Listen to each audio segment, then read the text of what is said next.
Il libro del profeta Isaia è cresciuto nei secoli e alla sua composizione hanno collaborato molti autori. Ognuno di essi è persona di fede. Ogni autore che ha contribuito alla stesura di un testo e alla rielaborazione del materiale precedente gode del carisma della ispirazione. Quindi non ci fa assolutamente problema riconoscere che questo grande rotolo biblico non abbia un unico autore, ma sia il frutto di molta collaborazione. Anzi, diventa un esempio pregevole di opera comunitaria, dove tante persone hanno dato il proprio contributo di fede e di intelligenza per interpretare il progetto di Dio lungo la storia. La scuola di Isaia è iniziata con questo profeta dell'VIII secolo, uomo di corte, politico a Gerusalemme, che ha garantito il Signore è il nostro fondamento. La sua scuola ha continuato nei secoli, 200 anni dopo, durante l'esilio, questa fede si è conservata. Gerusalemme è caduta, ma la fede del popolo no. E un grande discepolo del primo Isaia è stato presentato come il servo del Signore, che durante l'esilio garantisce al popolo l'intervento salvifico di Dio. Ha fatto una brutta fine, ma quello che ha detto si è realizzato e i suoi profeti, i suoi discepoli, profeti anch'essi, dopo la sua morte, hanno capito che aveva ragione e hanno continuato la sua opera. E così il profeta dell'esilio, secondo Isaia, trova una continuazione dell'opera in un profeta del post-esilio, che chiamiamo terzo Isaia. A dire la verità, gli studi recenti dubitano di un solo personaggio da chiamare terzo Isaia, perché i capitoli da 56 a 66, gli ultimi del libro, sono una antologia. E quindi dobbiamo parlare di un'autentica scuola fatta di più persone che dopo il ritorno dall'esilio hanno operato per elaborare questo libro. Ma c'è un personaggio che sembra di poter individuare abbastanza bene storicamente, che possiamo riconoscere come autore dei capitoli 60, 61 e 62. Il cuore della terza parte del libro di Isaia. Storicamente, quando Ciro il Grande, imperatore dei Persiani, conquistò Babilonia, lasciò a tutte le popolazioni che erano state sottomesse dai babilonesi la facoltà di muoversi all'interno dell'immenso impero persiano. E quindi anche gli ebrei, che 70 anni prima erano stati deportati da Gerusalemme, ebbero la possibilità di ritornare. Però comprendiamo facilmente che erano passate già 2 generazioni.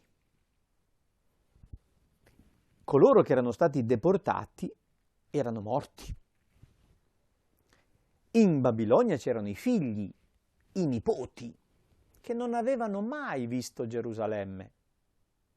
Non avevano più né terre né case, perché la terra di Israele era stata occupata da altri. Ormai, passati tanti anni, i deportati si erano praticamente inseriti nella condizione babilonese. Si erano costruite case, avevano trovato lavoro, si erano sposati, avevano fatto figli, avevano ricostruito una vita in quell'ambiente. E Babilonia era una bella città, con grandi possibilità. Il nuovo regime persiano dava possibilità di vita, di lavoro, addirittura di carriera. Molti ebrei fecero carriera nell'amministrazione persiana, arrivando anche ad alti incarichi a corte.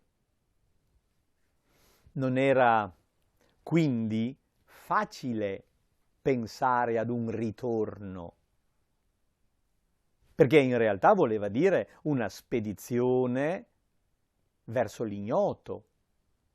Coloro che partirono con l'intenzione di ricostruire Gerusalemme erano degli idealisti, dei sognatori, delle persone di fede convinte della loro tradizione religiosa, oppure degli avventurieri che non avevano niente da perdere e andavano in cerca di fortuna.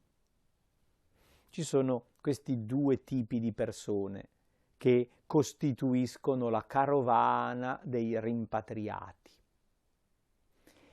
Sono guidati dall'erede al trono della famiglia di Davide, Zorobabele. Zerubbabel, seminato in Babilonia, nome simbolico dato a questo figlio della dinastia nato in un contesto di deportazione. Ma l'altra figura importante a guida degli esuli è il sommo sacerdote Giosuè. È possibile immaginare che proprio questo sacerdote Giosuè, capo del sacerdozio di Israele, custode delle antiche tradizioni, in qualche modo discepolo del secondo Isaia, possa identificarsi con l'autore di questi capitoli, certamente del capitolo 61, un testo molto noto. Lo Spirito del Signore Dio è su di me, perché il Signore mi ha consacrato con l'unzione. Mi ha mandato a portare il lieto annunzio ai miseri, a fasciare le piaghe dei cuori spezzati, a proclamare la libertà degli schiavi, la scarcerazione dei prigionieri, a promulgare l'anno di misericordia del Signore. Un anno, un giorno di rivendicazione per il nostro Dio, per consolare tutti gli afflitti, per allietare gli afflitti di Sion, per dare loro una corona invece della cenere, olio di letizia invece dell'abito da lutto, manto di lode invece di un cuore mesto.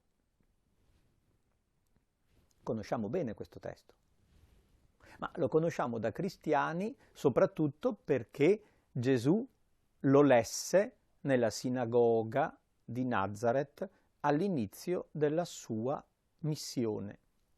L'Evangelista Luca racconta questa scena e mette sulla bocca di Gesù la lettura del libro di Isaia.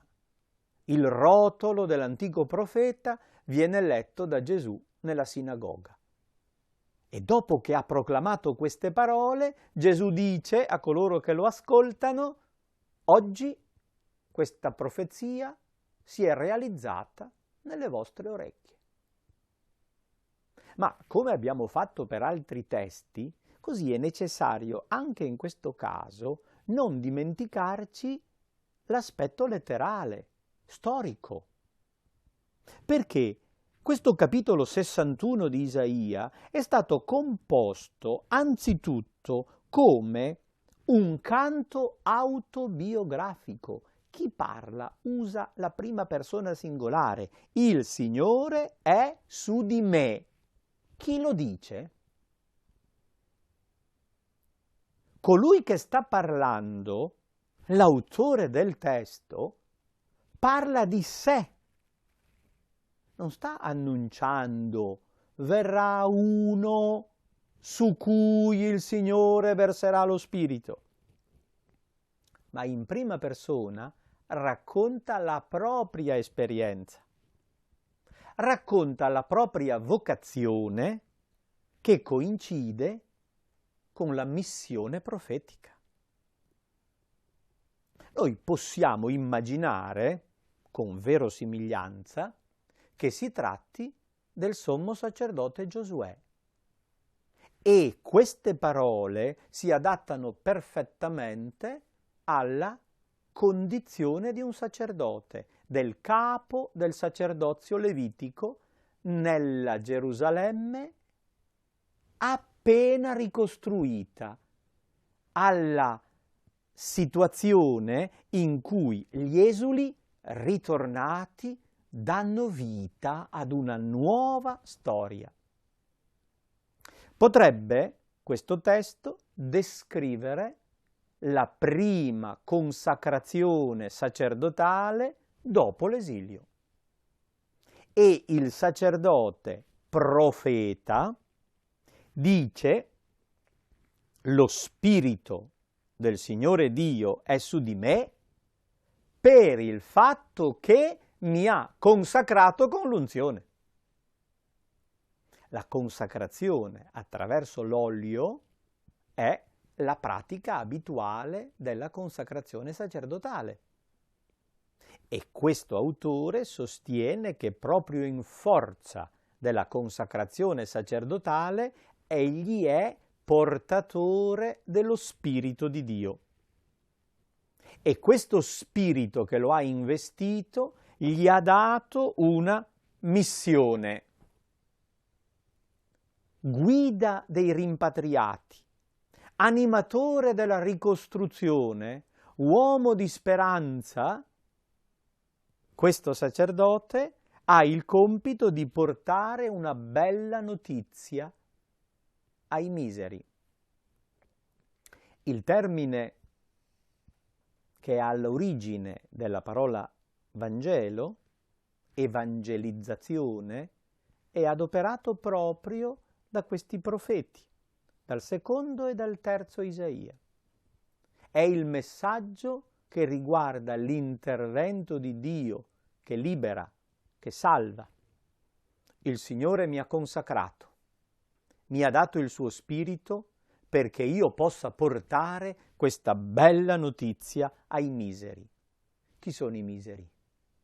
Quel gruppo di poveracci rimpatriati che trovano Gerusalemme come un mucchio di macerie, una città distrutta abitata da poveri pastori, contadini, che l'hanno trasformata in una baraccopoli. I ruderi dei palazzi caduti sono diventati stalle, ricoveri di attrezzi, abitazioni di fortuna, di poveri. Non ci sono le mura, non c'è il tempio, non ci sono le case. C'è una situazione di poveri che cercano di sopravvivere. Questo gruppo di esuli che ritorna trova una situazione che rasenta la disperazione.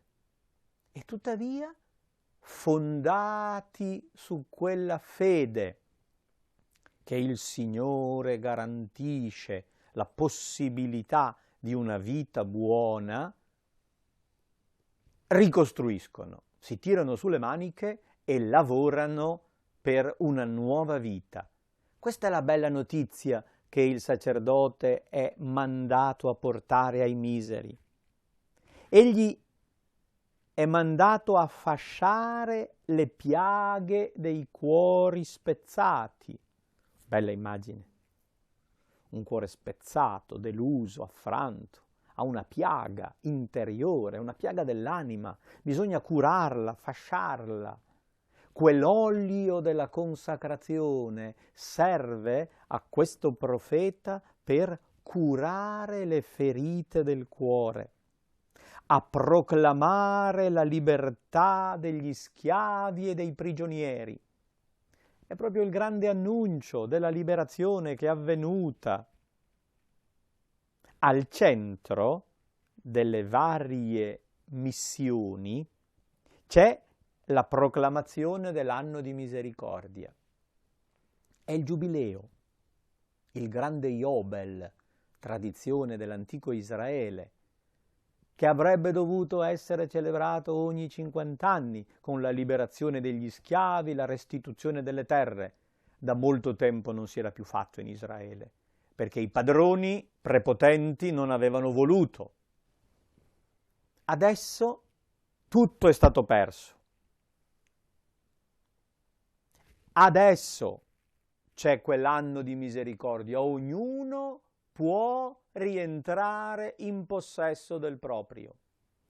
I poveri possono ereditare la terra, i prigionieri, gli schiavi sono liberati, possono ricominciare una vita nuova. Questo è il giorno di vendetta. Brutta parola per le nostre orecchie. Eviterei proprio di adoperarla. È molto meglio rivendicazione, alla stessa radice, ma suona decisamente meglio. È il giorno in cui il Signore rivendica i diritti dei miseri, dei poveri, degli oppressi.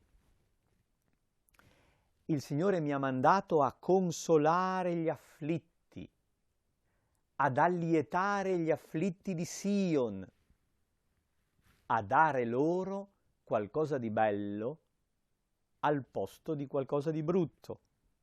La corona invece della cenere. I riferimenti riguardano proprio la vestizione del sommo sacerdote. Gli abiti liturgici di cui è stato rivestito nel momento della consacrazione sono utilizzati come elementi simbolici per indicare l'intervento di Dio, liberatore, salvatore del suo popolo. Mi ha messo in testa una corona, è il copricapo del sommo sacerdote. Prima invece avevo la cenere sulla testa. Ha sostituito quel simbolo del lutto con il simbolo della festa. Mi ha messo olio di letizia, è l'olio della consacrazione che viene versato sul capo, un olio che rende contenti, al posto di un abito da lutto. Mi ha tolto il vestito funebre e mi ha messo un vestito di contentezza. Mi ha dato un mantello di lode invece di uno spirito triste. È una espressione poetica addirittura forzata. Mantello di lode. È il grande paramento sacerdotale che quest'uomo ha indossato. È un mantello di lode. Mi ha rivestito con la preghiera, mi ha versato l'olio della gioia, mi ha tolto l'abito del lutto e lo spirito triste. Aveva iniziato: lo spirito del Signore è su di me per togliere da me lo spirito triste. Il cuore mesto è detto in ebraico letteralmente spirito triste. C'è uno spirito amareggiato, deluso, abbattuto, che viene rimosso. E la vestizione del sommo sacerdote diventa inaugurazione di questo nuovo stato di cose. Giosuè sommo sacerdote del post-esilio, porta un nome significativo. E ricordiamo che si chiamava così colui che guidò Israele dopo Mosè alla conquista della terra. È interessante questa somiglianza. L'antico Giosuè, condottiero militare, conquistò la terra, o meglio, ottenne in regalo da Dio quella terra che era stata promessa. Adesso, secoli dopo, un altro Giosuè, non militare, non combattente, ma sacerdote, profeta, guida un'altra schiera a riconquistare una terra che hanno di nuovo ereditato. Il Signore mantiene la promessa concedendo quella terra. La scuola di Isaia continua nei secoli e quella grande teologia della fede che considera il Signore fondamento, credibile, affidabile, viene sviluppata di generazione in generazione, cambiano le situazioni storiche e politiche, ma c'è qualche persona che custodisce il messaggio, lo applica alla propria situazione, a quella dei contemporanei, e annuncia l'attualità della promessa di Dio. Alla fine del capitolo 61 troviamo ancora l'intervento autobiografico di questo sacerdote del post-esilio. Io gioisco pienamente nel Signore. La mia anima esulta nel mio Dio, perché mi ha rivestito delle vesti di salvezza, mi ha avvolto con il manto della giustizia, come uno sposo che si cinge il diadema e come una sposa che si adorna di gioielli.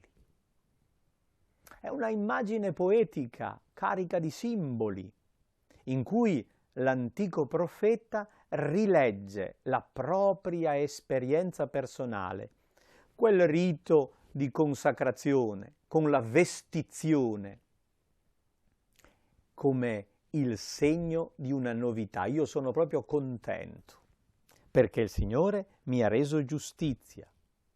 È come se ci fosse un matrimonio.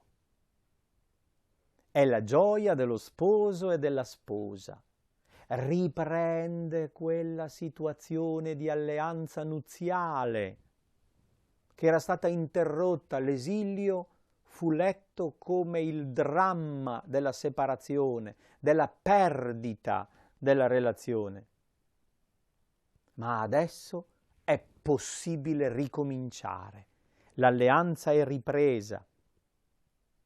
Il sacerdote profeta si sente portatore di questo messaggio di speranza. Come la terra produce la vegetazione e come un giardino fa germogliare i semi, così il Signore Dio farà germogliare la giustizia e la lode davanti a tutti i popoli. È un ritorno al giardino, quel seme della parola che era stato posto continua a germogliare, a produrre. È il Signore che fa germogliare la giustizia e la lode. L'eredità del profeta Isaia dura nei secoli. Quella vicenda del sacerdote profeta del post-esilico noi la rileggiamo applicandola a Gesù, perché Gesù stesso l'ha fatto. Potremmo dire che Gesù continua questa scuola di Isaia, legge quelle parole e le applica a sé, ascolta la parola di Dio per comprendere la propria vita e la ripropone agli altri per interpretare la storia. Questo è il modo buono, concreto, per ascoltare la parola di Dio, per gustarla, per farla diventare carne della nostra carne, perché leggendo questi antichi testi noi abbiamo la possibilità di capire la nostra vita qui e adesso, di dare consistenza alla nostra fede, di riconoscere che il Signore è affidabile, concretamente, in mezzo a tutte le difficoltà che stiamo attraversando. Ma se non crederete, non avrete stabilità.